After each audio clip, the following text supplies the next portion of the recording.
Doctor Mohammad Yunus যদি America যায়, গেলেই নাকি আবার শেখ হাসিনা নাকি দেশে ঢুকে আসবে, তারপরে আওয়ামী লীগ আবার ক্ষমতা নিয়ে নিবে। এটা নিয়ে আবার ফের আগের মতো প্রধানমন্ত্রী হবে তিনি।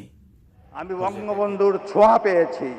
এই ষড়যন্ত্রের হাত থেকে সরকারকে বাংলাদেশের আসসালামু আলাইকুম সুপ্রিয় দর্শক বন্ধুরা। এবার হঠাৎ করেই বাংলাদেশে ফিরছেন সাবেক প্রধানমন্ত্রী শেখ হাসিনা। দর্শক বন্ধুরা, এবার এমন কিছু ভয়াবহ তথ্য বেরিয়ে আসছে, যখনই বাংলাদেশের প্রধান উপদেষ্টা ডাক্তার ইউনূস যুক্তরাষ্ট্রের উদ্দেশ্যে রওনা দিবেন, তার সাথে সাথেই নাকি বাংলাদেশে ফিরছেন এই সাবেক প্রধানমন্ত্রী শেখ হাসিনা। দর্শক বন্ধুরা, এমন কিছু ভয়াবহ তথ্য বেরিয়ে আসছে। আবার এই সকল বিষয়গুলোকে কেন্দ্র করে সাংবাদিক ইলিয়াস হোসেন বেশ কিছু গুরুত্বপূর্ণ তথ্য তুলে ধরেছেন এবং সেই সাথে তিনি এই সকল বিষয়গুলোকে কেন্দ্র করে বেশ কিছু বিশ্লেষণ করেছেন। দর্শক বন্ধুরা, অন্যদিকে আওয়ামী লীগের এখন পর্যন্ত বেশ কিছু বড় শক্তি রয়েছে। তার মধ্যে অন্যতম হচ্ছেন রাষ্ট্রপতি শাহাবুদ্দিন চুপ্পু। তিনি এখন পর্যন্ত তার দায়িত্বে রয়েছেন এবং তাকে ক্ষমতাচ্যুত করা হচ্ছে না। দর্শক বন্ধুরা, তবে কি শেষ পর্যন্ত এমন কোনো ঘটনা ঘটতে যাচ্ছে? তো দর্শক বন্ধুরা, চলুন আমরা প্রথমে সাংবাদিক ইলিয়াস হোসেনের সেই সকল কথাগুলো শুনে নিই। অবশ্যই পুরো ভিডিও দেখবেন, তাহলে এই সকল বিষয়গুলো পরিপূর্ণ বুঝতে পারবেন। ফোন করে তারপরে বলল যে এরকম এরকম শুনলাম যে ডক্টর মোহাম্মদ ইউনূস যদি আমেরিকা যায়, গেলেই নাকি আবার শেখ হাসিনা নাকি দেশে ঢুকে আসবে, তারপরে আওয়ামী লীগ আবার ক্ষমতা নিয়ে নিবে। এটা নিয়ে খুব আতঙ্কের ভেতরে আছে। আবার আওয়ামী লীগের দু একজন লোকজন নাকি ভেংচি কাটাও শুরু করেছে যে গেলেই আবার ধরবে। তো গেলে কি করবে? শেখ হাসিনা আবার আসবে, এসে তারপরে ধরেন গণভবনে আবার ঢুকবে, মেরামত করবে, মাছ ছাড়বে, হাঁস পালবে, শাকসবজি আবার ফের লাগাবে, আবার ফের আগের মতো প্রধানমন্ত্রী হবে তিনি। প্রজেক্ট এক এক উন্নয়নের নামে প্রজেক্ট করবে, সেখান থেকে বিলিয়ন বিলিয়ন ডলার আবার নিজের আত্মীয় স্বজন দলের লোকজনকে নিয়ে বিদেশে পাচার করবে। মানুষজন কোনো কিছু বলতে গেলেই তাদেরকে ধরে ধরে গুলি করবে, মারবে, লাশের উপরেও অত্যাচার করবে। এটা হচ্ছে তাদের আবার ফের স্বপ্ন। তো লজ্জা শরম তো কিছু থাকা উচিত, তাই না? এই যে মানুষ, ধরেন আওয়ামী লীগের লোকজনকে আপনি এখন দেখেন, এত বড় ঘটনা এখন হয়তো আমাদের কাছে খুব বড় কিছু মনে হচ্ছে না। আমরা তো বিশাল এক ইতিহাসের অংশ। এই যে আপনি গণভবনে দেখেছেন না, যে যারা গণভবনে ঢুকে এই যে হাসিনার ছায়া ব্লাউজ ট্লাউজ নিয়ে টানাটানি করলো, এটা কিন্তু বিশাল ইতিহাস। আমি জানি না যে মানে পৃথিবী এই ভার্চুয়ালি কতদিন চলবে, যতদিন এই প্রযুক্তি থাকবে, ফেসবুক, ইউটিউব, এগুলো যতদিন থাকবে ততদিন এটা হিস্ট্রি। পৃথিবীর বাংলাদেশে যতদিন এই পৃথিবী বেঁচে থাকবে, বাংলাদেশের মানুষ এগুলো মনে করবে এবং বলবে, চুরি বাবা এত স্বৈরাচার একটা মানে অত্যাচারী একজন শাসক ছিল, যার ভাত রান্না করার পরে সেটা খাওয়ার সময়টাও দেয় না, জনগণ ঝাড়ু দিয়ে তারায় বের করে দিয়েছে।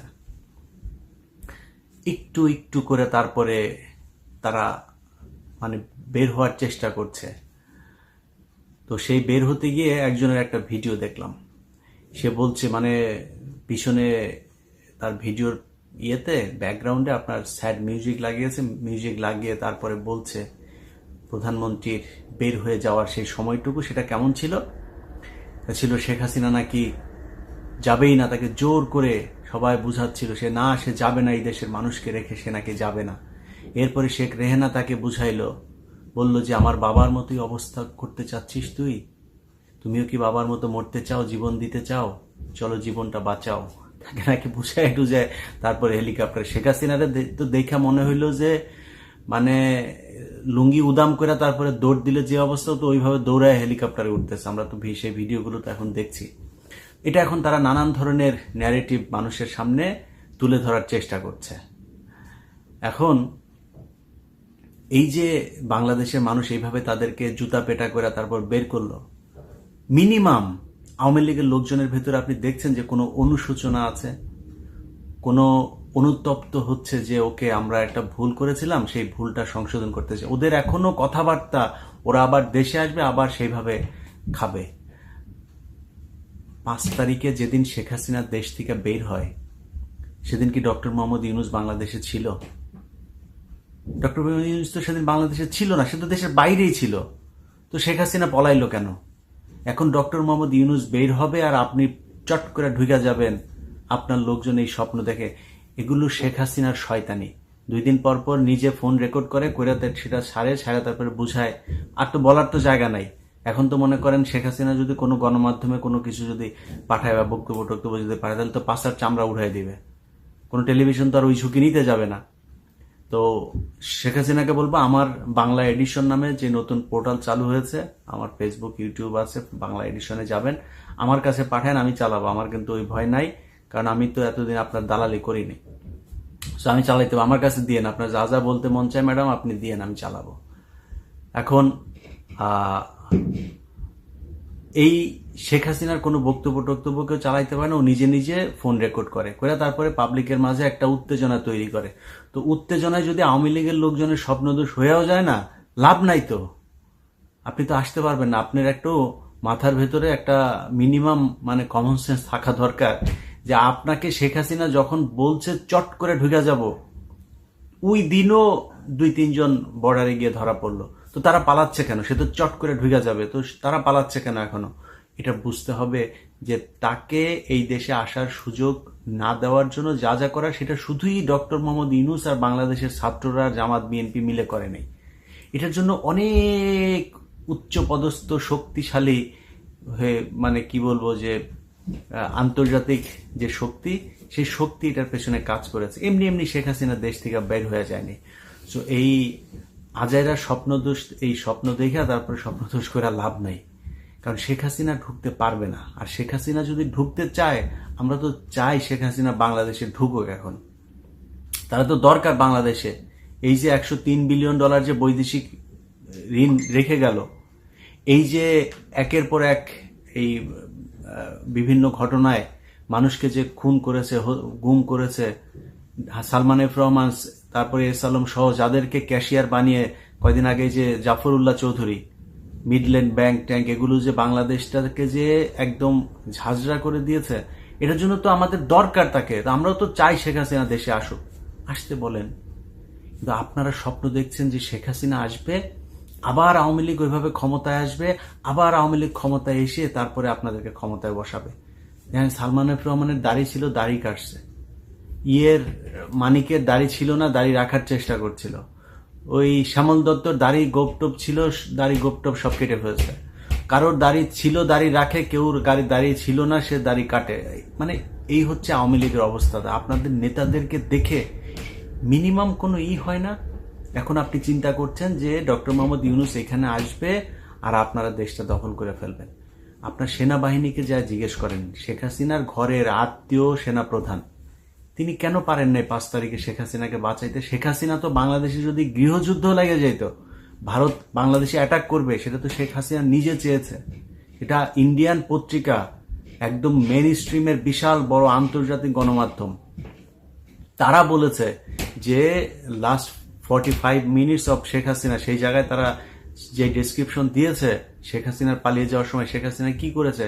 শেখ হাসিনা সেনা প্রধানকে ফোন করেছে, পুলিশ প্রধানকে ফোন করেছে, অমিত শাহকে ফোন করেছে, তারপরে ওইদিকে কি বলে ওদের চাওয়ালাকে ফোন করেছে। কেউ তার কথায় সায় দেয়নি। তিনি বলেছেন যে আমি শেষ পর্যন্ত দেখতে চাই। এসএসএফ কে নিয়েও সে থাকতে চেয়েছে, যে এসএসএফ দিয়েও সে চেষ্টা করবে যে গণভবনে সে টিকে থাকতে। তো তাকে কেন থাকতে দেয়নি, এটা বুঝবেন না আপনারা? তো সামনে পরিস্থিতি যেটা এখন হচ্ছে, যে যা যা ঘটছে, আমার কাছে আমি খুব কমফোর্ট ফিল করি না এই বিষয়গুলোতে। কিন্তু আওয়ামী লীগ আবার আসবে, এসে আবার ক্ষমতায় বসা যাবে, বাংলাদেশে গৃহযুদ্ধ বাঁধতে পারে। শেখ হাসিনার আওয়ামী লীগ আবার ফের আসবে। ভাই, গত 15 বছর ধরে কতবার যে দেশে আয়, মানে আমার মতো লোক, আমার মতো এরকম ছোটখাটো লোক, আমার মতো এত নিচু, মানে আপনাদের তো মানে এত বড় কি বলে যে বিশাল বড় রাজনৈতিক নেতাও না, বিশাল বড় কোনো পদেও ছিলাম না, কিছু না। আমি জাস্ট ইউটিউবে আমি ভিডিও তৈরি করতাম। তো আমার মতো একজন লোককে যে পরিমাণে হুমকি খেতে হয়েছে যে দেশে আয়, এর বাইরে তারেক রহমানকে মনে করেন দেশে নিয়ে বিচার করবে, ইন্টারপোলের কাছে নাকি সবকিছু জানানো হয়েছে, নানান কিছু। তো এত কিছুর পরে আপনারা 45 মিনিটের মধ্যে পুরো দেশ ঠান্ডা হয়ে গেল। এতদিন আপনারা বলে আসলেন 15ই আগস্টে নাকি আপনাদের বাপেরা নাকি কিছু করতে পারে না, এখন কইরা দেখিস। এগুলো নিয়ে আমি যখন শেখ মুজিবরা তো আমি উলঙ্গ করে দিতাম, সবসময় উলঙ্গ করে এই কথা বলতাম। বদমাইশ ছিল।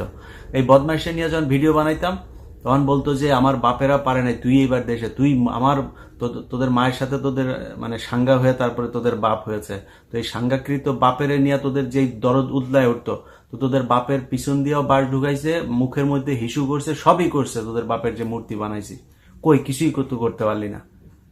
খালি বলতি যে দেশে আয় দেশে আয়। 45 মিনিটের মধ্যে শেষ হয়ে গিয়েছে পুরো আওয়ামী লীগ।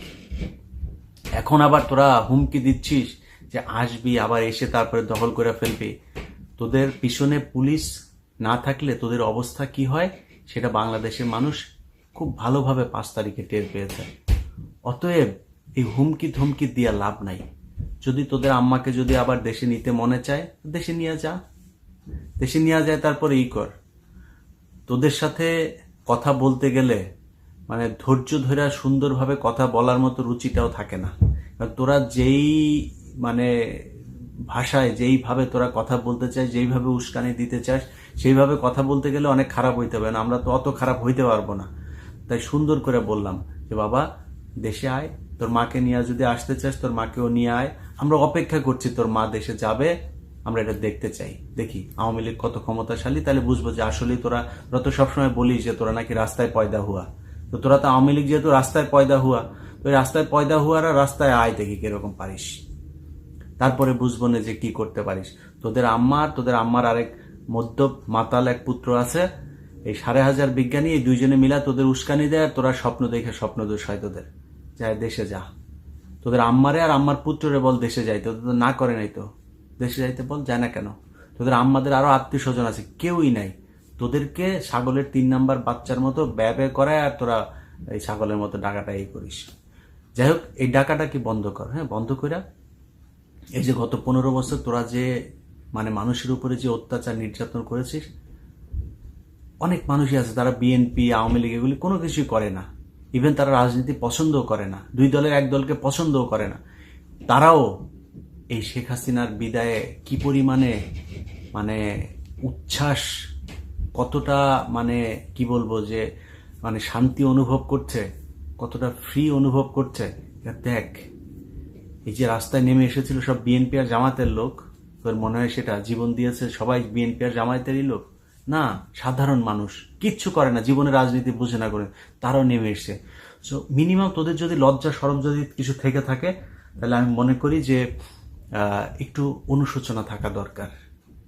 তোরা একটা রাজনৈতিক দল, বিশাল বড় তোদের সমর্থক আছে, আস্তে আস্তে মাপ চায়া তারপরে বল যে আমাদের দলের এই এই মানুষগুলো এই অন্যায় করেছে, আমরা এটা চাই না, আমরা নতুন একটা আওয়ামী লীগ তৈরি করতে চাই, বা নতুন একটা নাম দিয়ে আমরা এই দলটা তৈরি। কারণ আদর্শের তো অমিল আছেই।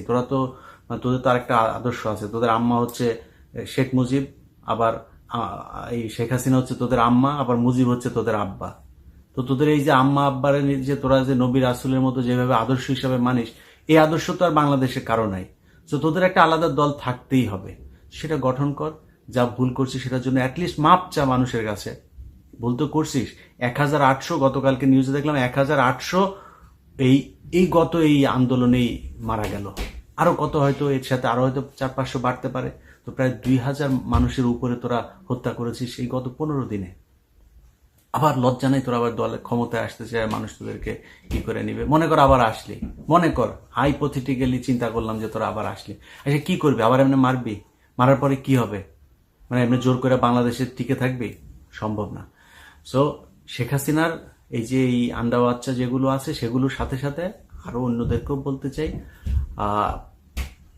কেউ বাংলাদেশে ভবিষ্যতেও এইভাবে শেখ হাসিনার মতো স্বৈরাচারী হয়ে জনগণকে জিম্মি করে ক্ষমতায় থাকার চেষ্টা করেন না।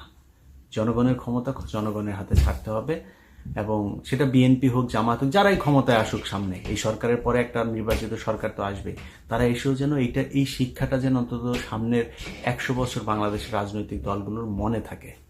আমি বঙ্গবন্ধুর ছোঁয়া পেয়েছি। এই ষড়যন্ত্রের হাত থেকে সরকারকে বাংলাদেশের আমি অকৃতজ্ঞ নই।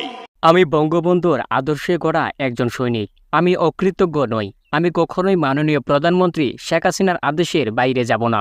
বর্তমানে যে শেখ হাসিনার বিরুদ্ধে ষড়যন্ত্র চলছে, এই ষড়যন্ত্র থেকে খুব দ্রুতই শেখ হাসিনাকে মুক্ত করে ছাড়ব। গতকাল সংবাদ সম্মেলনে সে এমনটাই জানান বাংলাদেশের মাননীয় রাষ্ট্রপতি শাহাবুদ্দিন চুম্বু। দীর্ঘ 17 বছর দেশে রাজত্ব করেছে আওয়ামী লীগ, আর সেই আওয়ামী লীগের অধীনেই বাংলাদেশের রাষ্ট্রপতি হিসেবে নিযুক্ত হন শাহাবুদ্দিন। কোটা আন্দোলনের মাধ্যমে সাধারণ জনগণ শেখ হাসিনার বিরুদ্ধে গিয়ে তাকে দেশ ছাড়া করলেও শাহাবুদ্দিন রাষ্ট্রপতি হওয়ায় তার বিরুদ্ধে তেমন কিছু করেনি। তারপর রাষ্ট্রপতি শাহাবুদ্দিনের শপথ গ্রহণের করানোর মাধ্যমেই সাধারণ জনগণের দ্বারা অন্তর্বর্তীকালীন সরকার হিসেবে নিযুক্ত হন ডক্টর ইউনূস সহ আরও অন্যান্য উপদেষ্টা।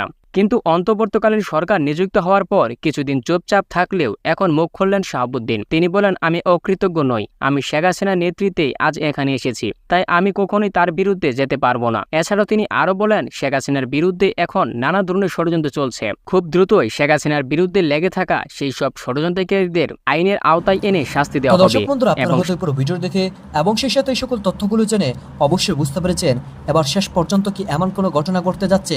তবে এই ঘটনাগুলো একের পর এক আওয়ামী লীগ বলা যাচ্ছে, তবে সত্যিকারে কি আওয়ামী লীগ এমন কোনো শক্তি রয়েছে যে শক্তি এমন কোনো শক্তি কাটাতে পারবে, যে শক্তিকে পুরো বিশ্বকে চমকে দিতে পারবে? দর্শক বন্ধুরা, তবে এমন প্রোপাগান্ডা অনেকে সরাচ্ছে, তবে শেষ পর্যন্ত কি হচ্ছে সেটাই এখন দেখার পালা। দর্শক বন্ধুরা, তবে কি আমেরিকার উদ্দেশ্যে ডাক্তার ইউনূস রওনা দিলে তবে কি এমন ঘটনা ঘটতে পারে? আপনারা কি মনে করেন? অবশ্যই এ বিষয়ে মন্তব্য করবেন, অবশ্যই কমেন্ট বক্সে জানিয়ে দিবেন। এদিকে ডাক্তার ইউনূস এবং সেই সাথে শেখ হাসিনা ফেরাকে কেন্দ্র করে সাংবাদিক ইলিয়াস হোসেনের এই সকল বিশ্লেষণগুলো আপনাদের কাছে কেমন লেগেছে অবশ্যই কমেন্ট করে জানিয়ে দিবেন। তো দর্শক বন্ধুরা, ভালো থাকুন, সুস্থ থাকুন, আল্লাহ হাফিজ, আসসালামু আলাইকুম ওয়া রাহমাতুল্লাহি ওয়া বারাকাতুহু।